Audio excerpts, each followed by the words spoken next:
اعوذ باللہ من الشیطان الرجیم، بسم اللہ الرحمن الرحیم۔ سعید آفیشیل چینل کے دوستوں، السلام علیکم ورحمۃ اللہ وبرکاتہ۔ دوستوں، اگر آپ چاہو تو ہمارے چینل کو سبسکرائب کر سکتے ہو۔ ہم چاہتے ہیں کہ ہمارے نئے آنے والی آڈیو اور ویڈیو آپ لوگوں کو بآسانی مل سکے اور آپ لوگ بھی تاریخ اسلام سے مستفید ہو سکے۔ امیر المومنین نے قعقاع بن عمرو اور ان کے سواروں کو الکوفہ لکھا ہے۔ پہلے بیان ہو چکا ہے کہ جب حضرت عمر رضی اللہ تعالیٰ عنہ حمص کی طرف کمک لے کر جا رہے تھے تو انہوں نے کئی ایک جاسوس الجزیرہ کی عیسائی قبائل میں بھیج دیے تھے، اور رومی علاقے میں بھی جاسوس بھیجے تھے۔ انہیں یہ کام سونپا گیا تھا کہ دشمن کے علاقے میں یہ دہشت پھیلا دیں کہ ابو عبیدہ کے لیے عراق سے بھی، مدینہ سے بھی اور کئی اور جگہوں سے بھی اتنی کمک آ رہی ہیں کہ وہ بڑے سے بڑے طاقتور دشمن کو کچل دے گی۔ یہ ایک نفسیاتی حملہ تھا جو امیر المومنین نے کیا تھا۔ اس کا سب سے زیادہ اثر عیسائی قبائل پر پڑا اور وہ رومیوں کا ساتھ چھوڑ کر اپنے اپنے علاقے میں واپس چلے گئے تھے۔ امیر المومنین یہ بھی جانتے تھے کہ قعقاع بن عمرو پیش قدمی کس طرح کیا کرتے ہیں۔ ان وجوہات کی بنا پر امیر المومنین نے قعقاع بن عمرو اور ان کے 4000 سواروں کو مال غنیمت میں سے پورا حصہ دلوایا۔ پہلے ایک باب میں بیان ہو چکا ہے کہ امیر المومنین حضرت عمر رضی اللہ تعالیٰ عنہ کون سے سالار کو الجزیرہ کا کون سا علاقہ دیا تھا، اور یہ حکم صادر فرمایا تھا کہ ان عیسائی قبائل کو چین نہ لینے دیا جائے جو رومیوں کی مدد کو 30,000 کی تعداد میں پہنچے تھے۔ یہ سالار اس حکم کے مطابق ان علاقوں میں پہنچ گئے تھے تاکہ یہ قبائل سر نہ اٹھا سکے اور کہیں ایسا نہ ہو کہ پیٹ پیچھے سے وار کر جائے۔ امیر المومنین نے یہ سارا محاذ مضبوط کر دیا اور جب دیکھا کہ رومیوں کو شام سے ہمیشہ کے لیے بے دخل کر دیا گیا تو جابیہ سے واپسی کے سفر کو روانہ ہو گئے۔ یہ اسلامی فتوحات تھے جو بلا شک و شبہ قبائل فخر تھے، لیکن فتوحات کا دائرہ اتنا وسیع ہو گیا تھا کہ اس کے مطابق مجاہدین کی تعداد قلیل تھی۔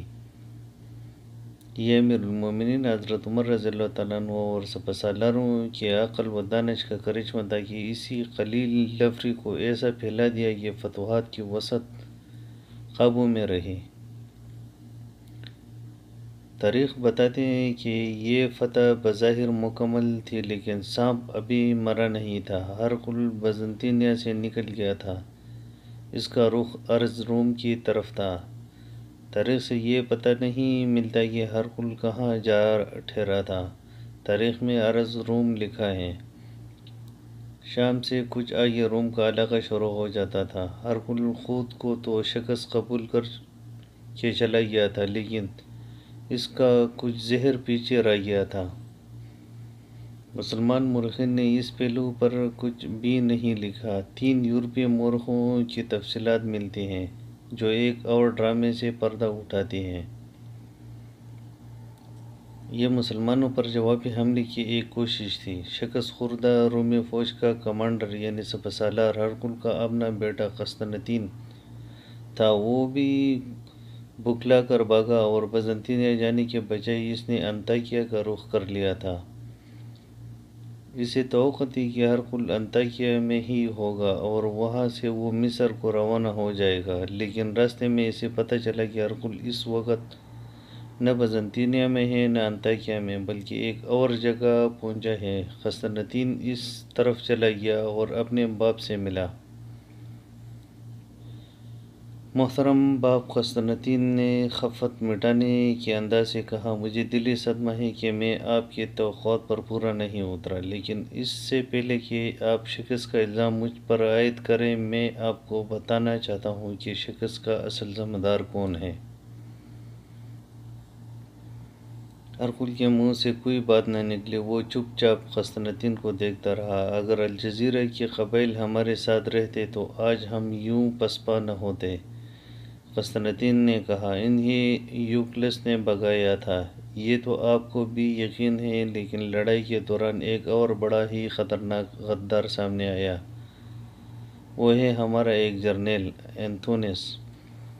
اس نے میرے آنکھوں کے سامنے 2 تجربہ کار کمانڈروں کو قتل کیا ہے۔ ہرکل جو پہلے نیم بیداری کی سی کیفیت میں تھا، یک لخت بیدار ہو گیا۔ ہمارے اس جرنیل نے ان 2 کمانڈروں کو قتل کیا ہے، جنہیں ہم نے یوکلس کو قتل کرنے کا کام سونپا تھا۔ قسطنطین نے کہا، میں خود دیکھ رہا تھا کہ یوکلس الگ ہو کر لڑائی میں شامل ہو گیا تھا، اور دونوں کمانڈر ہماری ہدایت کے عین مطابق اس تک پہنچ گئے تھے۔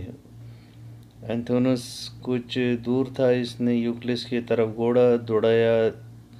ایک کمانڈر یوکلس پر تلوار کا وار کرنے ہی لگا تھا کہ پیچھے سے اینتھونس نے اس کمانڈر پر تلوار کا زوردار وار کر کے اسے گھوڑے سے گرا دیا۔ ہمارا دوسرا کمانڈر اپنے گھوڑے کو یوکلس کے گھوڑے سے آگے کر کے روک رہا تھا، لیکن اینتھونس نے وار کر کے اسے بھی قتل کر دیا۔ میں وہاں سے چلا گیا۔ اینتھونس کو تو معلوم ہی نہیں تھا کہ ہم یوکلس کو قتل کروا رہے ہیں۔ پھر اس نے ان دونوں کمانڈروں کو کیوں قتل کیا؟ صرف اس لیے کہ وہ اپنے فوج کو کمزور کر رہا تھا تاکہ ہمیں شکست ہو۔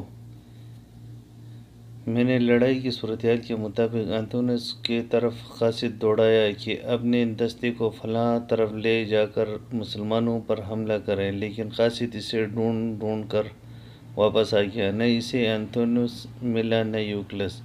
یہ کیا کھلی غداری نہیں؟ وہ اس وقت ہوں گے کہاں؟ ہرکل نے پوچھا۔ میں یہ بھی معلوم کر آیا ہوں، قسطنطین نے جواب دیا۔ وہ دونوں بازنطینیہ چلے گئے تھے، وہاں جاتے دیکھے گئے ہیں۔ ہرکل پہلے ہی صدمے اور غصے سے نیم پاگل ہو چکا تھا۔ اس نے اپنے محافظ دستے کے کمانڈر کو بلایا اور بڑی ہی گرجدار آواز میں حکم دیا کہ ابھی بازنطینیہ جاؤ اور جنرل اینتھونس کو زنجیروں سے باندھ کر یہاں لے آؤ۔ سورج ابھی کبھی کا غروب ہو چکا تھا اور رات گہری ہو گئی تھی۔ محافظ دستے کا کمانڈر 8 یا 10 محافظوں کو ساتھ لے کر بازنطینیہ کی طرف روانہ ہو گیا۔ بازنطینیہ تک پہنچنے کے لیے 3-4 گھنٹے درکار تھے۔ ہرکل کا حکم تھا کہ اس جرنیل کو فوراً لایا جائے۔ محافظوں نے گھوڑوں کو ایڑ لگا دی اور گھوڑے سر پر دوڑتے گئے۔ آدھی رات سے کچھ پہلے یہ محافظ سوار بازنطینیہ پہنچے۔ بازنطینیہ ایک مضبوط قلعہ تھا اور قلعے کے دروازے سورج غروب ہوتے ہی بند کر دی جاتے، لیکن اب بازنطینیہ کے دروازے کھلے تھے کیونکہ ہرکل نے یہ شہر خالی کرنے کا حکم دے دیا تھا۔ کمانڈر کو اینتھونس کے گھر کا علم تھا۔ اس گھر پر چھاپا مارا، لیکن مکان خالی پڑا تھا اور گھر میں کوئی بھی نہیں تھا۔ ابھی کئی لوگ شہر میں موجود تھے۔ کمانڈر نے ساتھ والے 3-4 مکانوں پر دستک دے کر سب کو جگایا اور اینتھونس کے متعلق پوچھا۔ انہوں نے بتایا کہ اینتھونس کی بیوی اپنے بچوں کے ساتھ شہر سے نکلتے دیکھی گئی تھی، لیکن اینتھونس کہیں نظر نہیں آیا۔ اس وقت اینتھونس بازنطینیہ سے پوری 1 دن کی مسافت جتنا دور نکل گیا تھا۔ یوکلس بھی اس کے ساتھ تھا اور یوکلس کی ماں لیزا بھی، تینوں گھوڑے پر سوار تھے، اور چوتھے گھوڑے پر انہوں نے کھانے پینے کا سامان اور کچھ ضروری اشیاء لاد لی تھی۔ ان تک کسی کا پہنچنا ممکن نہیں رہا۔ محافظ دستے کے کمانڈر نے واپس جا کر بتایا کہ اینتھونس کا گھر خالی ہے اور اس کی بیوی بچے بھی لاپتہ ہیں۔ قسطنطین نے یہ سنتے ہی کہا کہ وہ غدار اپنے بیوی بچوں کو ساتھ لے کر کہیں بھاگ گیا ہے۔ ہرکل پہلے ہی غصے سے بگلایا ہوا تھا۔ اس نے حکم جاری کر دیا کہ یہ جرنیل جہاں کہیں نظر آئے اسے پکڑ کر اس کے سامنے لایا جائے۔ اور دوسرے غدار یوکلس کے متعلق کیا حکم ہے؟ قسطنطین نے ہرکل سے پوچھا۔ اب میں اسے معاف نہیں کر سکتا، ہرکل نے کہا۔ اس کا اب خاتمہ ہی کرنا پڑے گا، اور اگر اس کے ماں نے کوئی الٹی سیدھی حرکت کی تو میں اسے بھی دنیا سے اٹھا دوں گا۔ پورا ملک ہمارے ہاتھ سے نکل گیا ہے۔ میں تو اپنے آپ کو بھی معاف کرنے کے لیے تیار نہیں۔ قسطنطین نے ہرقل کو اغسا دیا کہ یوکلس کو گرفتار کر لیا جائے، خفیہ طور پر وہ جہاں کہیں بھی ہے قتل کروا دیا جائے، وہ لڑائی میں ہی نہ گئے ہوں۔ ہرقل نے کہا وہ تو لڑے ہی نہیں۔ قسطنطین نے کہا میں معلوم کروا چکا ہوں، وہ بہت پہلے میدان جنگ سے نکل گئے تھے۔ آخر ہرقل نے یہ فیصلہ بھی دے دیا کہ یوکلس کو قتل کروا دیا جائے۔ قسطنطین اس فیصلے پر بہت خوش ہوا اور اس نے ہرقل سے کہا کہ وہ یہ کام خود کروائے گا۔ وہ باہر نکلا اور اپنے اعتماد کے 2 فوجی کمانڈروں کو بلا کر کہا کہ وہ یوکلس کو ڈھونڈے اور بتائے کہ وہ کہاں ہے، اور پھر وہ انہیں بتائے گا کہ انہیں کیا کرنا ہے۔ دونوں کمانڈر حکم لے کر یوکلس کی تلاش میں نکل کھڑے ہوئے۔ رومی فوج اپنے بے انداز لاشیں اور شدید زخمیوں کو میدان جنگ میں چھوڑ کر پسپا ہو گئے تو مجاہدین نے مال غنیمت اکٹھا کرنا شروع کر دیا۔ سپہ سالار ابو عبیدہ نے یہ یقین کر لیا کہ اب دشمن کی طرف سے جوابی حملے کا کوئی امکان نہیں رہا، تو وہ حمص واپس چلے گئے۔ اس کے فوراً بعد حمص میں رومیوں کے ہتھیاروں کا انبار لگنے لگا اور جو مال غنیمت ملا تھا وہ سپہ سالار کے آگے رکھا جانے لگا۔ یہ کوئی معمولی فتح نہیں تھی، اسلام کے سب سے بڑے دشمن کو سرزمین عرب سے بے دخل کر دیا گیا تھا۔ ہرقل جشن منانے کے موڈ میں تھا۔ مجاہدین کی بیویاں، بہنیں اور بیٹیاں زخمیوں کو اٹھانے اور ان کے مرہم پٹی کرنے کے لیے میدان جنگ میں چلے گئے تھے۔ شرینہ بھی ادھر ہی جا رہی تھی کہ ایک آدمی نے اسے روک کر کہا کہ روم کی فوج کا وہ افسر جسے ایک کمرے میں نظر بند رکھا ہوا ہے، اسے بلا رہا ہے۔ وہ روتاس تھا۔ پہلے بیان ہو چکا ہے کہ اسے کس طرح حدید اور شرینہ اس کے 2 سپاہیوں کو ہلاک کر کے اسے پکڑ لائے، اور اس سے ابو عبیدہ نے معلوم کر لیا تھا کہ رومی فوج کہاں ہے اور ہرقل کی اگلی کارروائی کیا ہوگی۔ روتاس نے جنگی نوعیت کی کچھ باتیں بتا دی تھی اور جو راز اس نے نہیں اگلا تھا وہ شرینہ نے بڑے خوبصورت دھوکے سے اس کے سینے سے نکلوا لیا۔ شرینہ نے ہی اسے قید خانے کے بجائے ایک بڑے اچھے رہائش کمرے میں رکھوایا تھا۔ سپہ سالار ابو عبیدہ نے اس کے ساتھ وعدہ کیا تھا کہ رومی فوج کو شکست دے دی گئی تو اسے رہا کر دیا جائے گا۔ شرینہ تو اسے بھول ہی چلی تھی۔ روتاس نے ایک ملازم کو بھیج کر شرینہ کو بلایا تو شرینہ فوراً اس کے پاس پہنچی۔ معلوم ہوتا ہے سپہ سالار اپنا وعدہ بھول گیا ہے۔ روتاس نے شرینہ سے کہا کیا تم اسے میرے رہائی کا وعدہ یاد نہیں دلاؤ گے؟ سپہ سالار آج ہی واپس آیا ہے۔ شرینہ نے کہا میں ابھی اس کے پاس جا کر تمہاری رہائی کا حکم لے آتی ہوں۔ روتاس کی دل پر قبضہ کرنے کے لیے شرینہ اسے یہ تاثر دیتی رہی تھی کہ وہ ایک مسلمان کے ساتھ شادی کر بیٹھی ہے، لیکن یہاں نہیں رہے گی اور اپنے خاوند حدید کو اپنے ساتھ لے کر ہرقل کے پاس واپس چلی جائے گی۔ اب روتاس نے اس سے کہا کہ وہ اس کے ساتھ چلے گی یا کیا کرے گی۔ میں تمہارے ساتھ نہیں چل سکوں گی، شرینہ نے کہا۔ اب صورتحال ہی مختلف ہو گئے ہیں۔ ہرقل نے جانے کہاں سے کہاں جا پہنچا ہے اور اس کی فوج کا تو وجود ہی نہیں رہا۔ میں حدید کو ساتھ لے کر جاؤں گی کہاں؟ تمہیں یہاں سے نکلوا دوں گی اور جب کبھی موقع ملا میں بھی آ جاؤں گی۔ شرینہ نے سپہ سالار ابو عبیدہ سے جام لیا اور انہیں روتاس کی رہائی کا وعدہ یاد دلایا۔ ابو عبیدہ نے اسی وقت روتاس کو اپنے پاس بلوایا۔ روتاس عربی نہیں جانتا تھا اور ابو عبیدہ کی زبان نہیں سمجھتی تھی۔ شرینہ دونوں زبانیں سمجھتی تھی اور بولتی تھی۔ وہ ان کے درمیان ترجمان بن گئی۔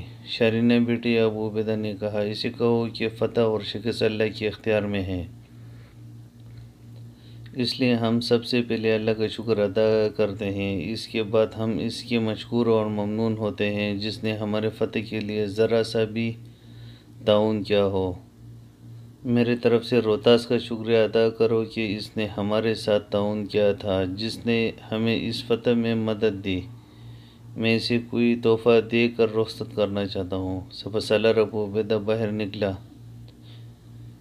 شرینہ نے روہتاس کو اپنے زبان میں بتایا کہ سپہ سالار نے کہا ہے کہ اور یہ بتایا کہ سپہ سالار اسے کوئی تحفہ دینا چاہتے ہیں۔ روہتاس یہ کہہ ہی رہا تھا کہ اس کے لیے یہی تحفہ بہت ہی قیمتی ہے کہ اسے باعزت طور پر رہا کیا جا رہا ہے کہ سپہ سالار ابو عبیدہ واپس آ گئے۔ ان کے ہاتھ میں ایک صلیب تھی جو بمشکل 6 انچ لمبی تھی۔ اس پر حضرت عیسیٰ علیہ السلام کا مصلوب بت بھی تھا۔ صلیب تو لکڑی کی تھی لیکن حضرت عیسیٰ علیہ السلام کا بت سونے کا تھا۔ یہ عیسائی ہیں، ابو عبیدہ نے کہا، میں اسے اس کے مذہب کے مطابق تحفہ دے رہا ہوں۔ یہ صلیب ایک مرے ہوئے رومی فوجی افسر کے پاس تھی۔ یہ میرے پاس مال غنیمت کے طور پر آئی ہے۔ اسے بتاؤ کہ سپہ سالار کو اتنا اختیار حاصل نہیں ہوتا کہ وہ مال غنیمت میں سے ایک ذرہ بھی اپنی مرضی سے لے کر خود رکھ لیں یا کسی کو دے دیں، لیکن اس شخص نے ہماری جو مدد کی ہے اس کا صلہ میں اپنے امیر المومنین کی طرف سے اور اپنے تمام مجاہدین کی طرف سے دے رہا ہوں۔ ابو عبیدہ نے یہ صلیب روہتاس کو دے دی اور شرینہ سے کہا کہ باہر سے کسی نائب سالار یا کمانڈر یا عہدیدار کو میرے پاس لے آئے۔ شرینہ باہر گئی اور ایک ذمہ دار مجاہد کو اپنے ساتھ لے آئی۔ سپہ سالار ابو عبیدہ نے اسے کہا کہ اس رومی افسر کو اپنے ساتھ لے جاؤ اور اسے جو گھوڑا پسند آئے اس پر زین وغیرہ ڈال کر اسے دے دو، اور کسی ایک مجاہد کو اس کے ساتھ بھیجو جو اسے میدان جنگ سے کچھ آگے تک چھوڑائے۔ ابو عبیدہ نے یہ انتظام یہ سوچ کر کیا تھا کہ مجاہدین اسے رومی سمجھ کر پکڑ نہ لیں۔ سپہ سالار کا میرے طرف سے شکریہ ادا کرو، شرینہ روہتاس نے کہا۔ مجھے آج پہلی بار معلوم ہوا کہ مسلمانوں کا کردار کس قدر بلند اور قابل تعریف ہے۔ میں اب سمجھا ہوں کہ اسلام کیوں اتنی تیزی سے پھیلتا جا رہا ہے۔ انہیں یہ بھی کہو کہ میں اس جنگ و جدل کو بھول جاؤں گا، ملک شام کو بھی بھول جاؤں گا، لیکن سپہ سالار کا حسن سلوک کبھی نہیں بھول سکوں گا۔ روہتاس نے سپہ سالار ابو عبیدہ کے ساتھ ہاتھ ملایا اور ایک قدم پیچھے ہٹ کر رومی انداز سے سلوٹ کیا اور باہر چلا گیا۔ وہاں گھوڑوں کی کوئی کمی نہیں تھی۔ ان رومیوں کے سینکڑوں گھوڑے پکڑے گئے تھے جو مارے گئے تھے یا شدید طور پر زخمی ہو گئے تھے۔ روہتاس نے ایک اعلیٰ نسل کا نہایت تندرست گھوڑا پسند کیا جو اس کی اپنی ہی فوج کے کسی مرے ہوئے سوار کا تھا۔ وہ اس گھوڑے پر سوار ہوا اور ایک مجاہد اس کے ساتھ چلا گیا۔ حمد سے کچھ دور جا کر اس نے اپنے فوج کی بکھری ہوئی لاشیں نظر آنے لگیں۔ وہ ان لاشوں کو دیکھتا اور اس احتیاط سے گھوڑے کو دائیں بائیں کرتا آگے بڑھتا گیا کہ گھوڑے کا پاؤں کسی لاش یا بے ہوش زخمی پر نہ آ جائے۔ تصور میں لایا جا سکتا ہے کہ اپنے فوج کی اتنی زیادہ خون میں نہائی ہوئی لاشیں دیکھ کر اس کی جذباتی کیفیت کیا ہوئی ہوگی۔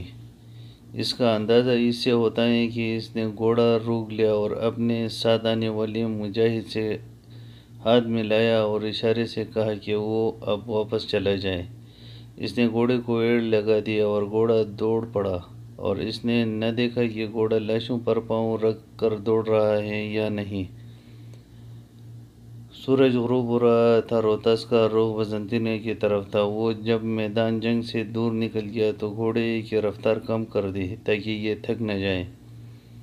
اس کی منزل ابھی خاصی دور تھی۔ اسے خیال آیا کہ وہ بازنطینیہ جا رہا ہے، لیکن ہرقل یا اس کا کوئی جرنیل اسے پوچھے گا کہ وہ اتنا عرصہ کہاں رہا تو کیا جواب دے گا؟ وہ پہلے ہی اپنے فوج کی شکست سے دل برداشتہ تھا۔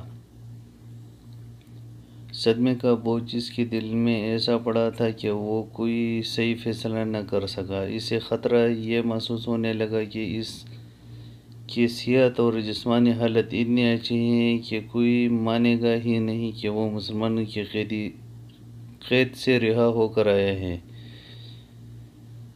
قیدی کے ساتھ کوئی ایسا اچھا سلوک نہیں کیا کرتا کہ اسے معزز مہمان سمجھا جائے۔ اس کے ساتھ ہی اسے اس جرم کا احساس پریشان کرنے لگا کہ اس نے مسلمانوں کے سپہ سالار کو راز کی باتیں بتا دی تھیں۔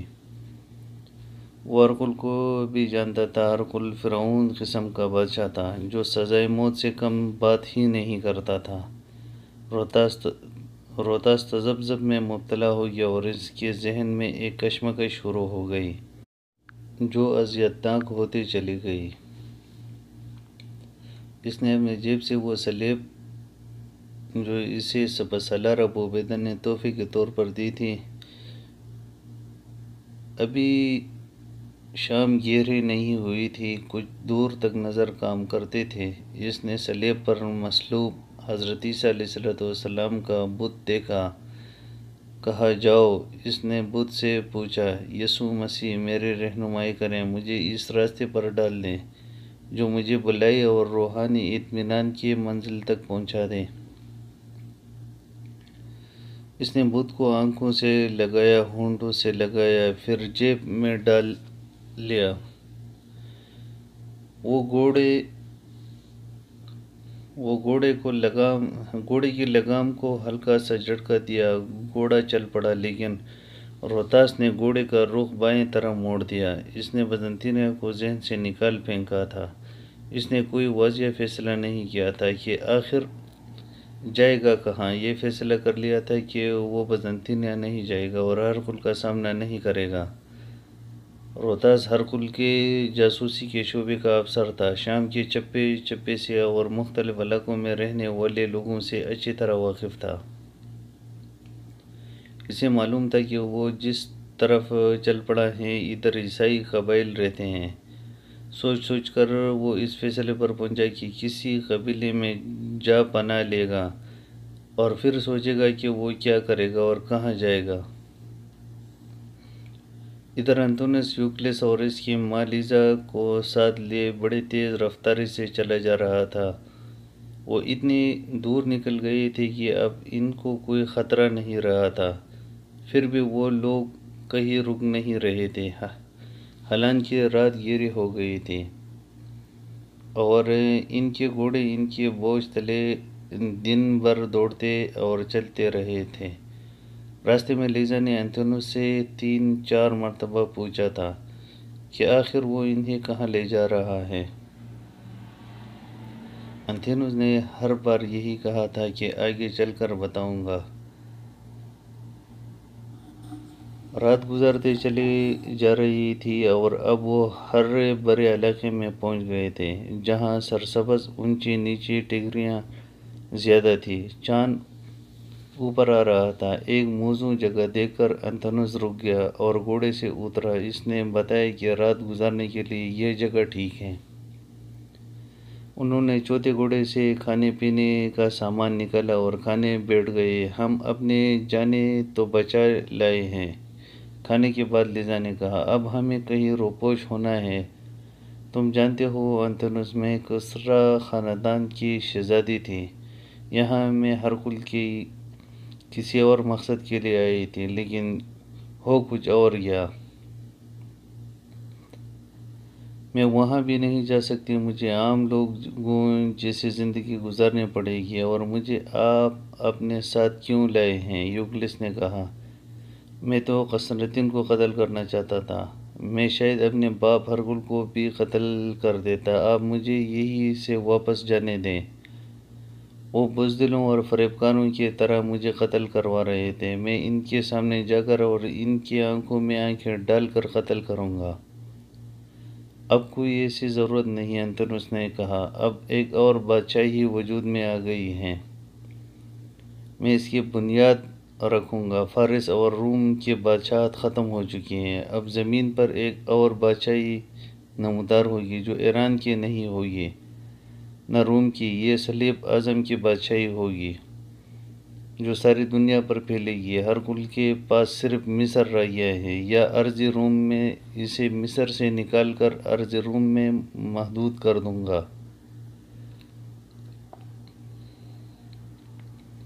انطونیوس، لیزا نے کہا، تم بہت تھک گئے ہو، تم پر یہ خواب بھی غالب ہیں کہ پکڑے گئے تو ہر کل قتل کروا دے گا۔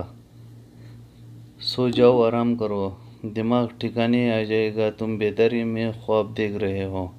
نہیں لیزا، انتونس نے کہا، میں تھکا ہوا بھی نہیں اور میں ڈرا ہوا بھی نہیں۔ اتنا بیدار میں کبھی نہیں ہوا تھا جتنا اب تم خواب کی بات کرتے ہو۔ میں تمہیں بتاتا ہوں کہ میں کس حقیقت پر یہ ارادے باندھ رہا ہوں۔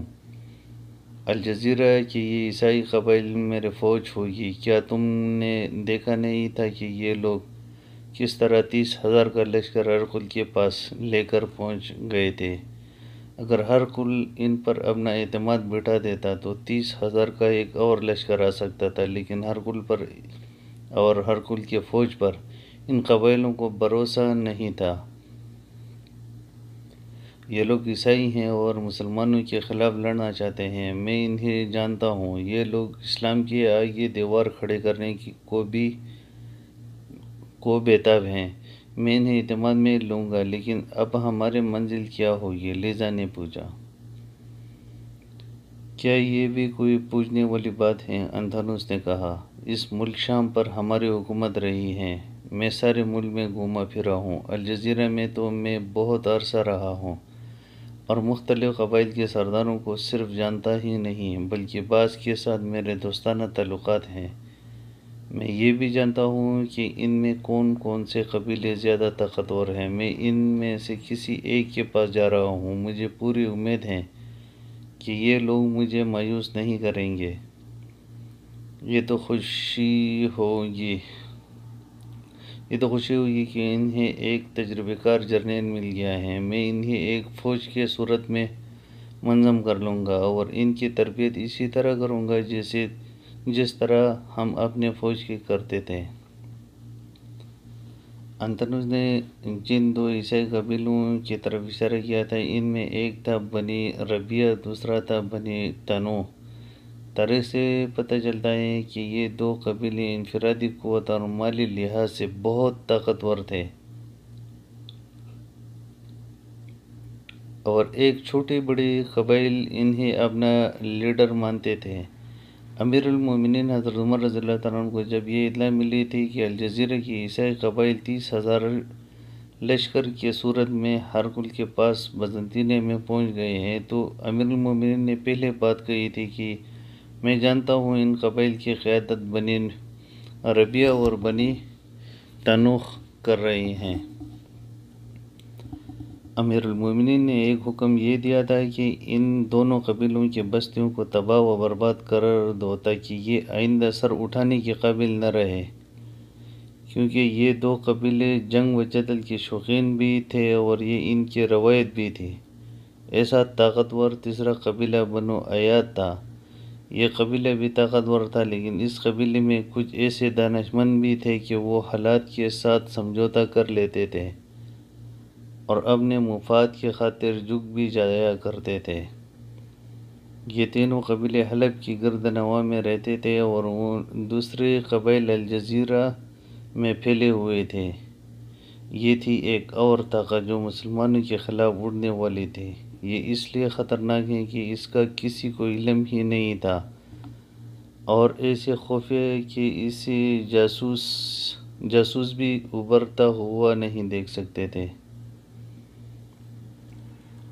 تم جرنیل ہو انتونس، یقیناً مجھ سے زیادہ جانتے ہو اور سمجھتے ہو، لیزا نے کہا، لیکن میں بھی کچھ جانتی ہوں۔ جن مسلمانوں کا مقابلہ اتنی طاقتور فوج نہیں کر سکی، ان کے مقابلے میں یہ غیر تربیت یافتہ قبائل کیسے لڑیں گے؟ یہ لوگ بغاوت کر سکتے ہیں، اور ہرقل نے انہیں مسلمانوں کے خلاف بغاوت کرنے کے لیے کہا بھی تھا۔ میں جرنیل ہوں لیزا، انتونس نے کہا، میں فوجوں کی خوبیاں اور خامیاں سمجھتا ہوں۔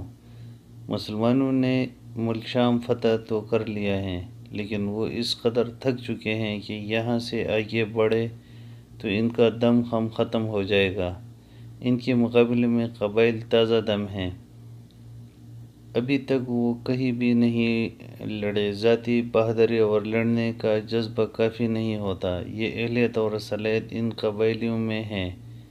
انہیں ایک جرنیل کی ضرورت ہے اور میں ان کی یہ ضرورت پوری کروں گا۔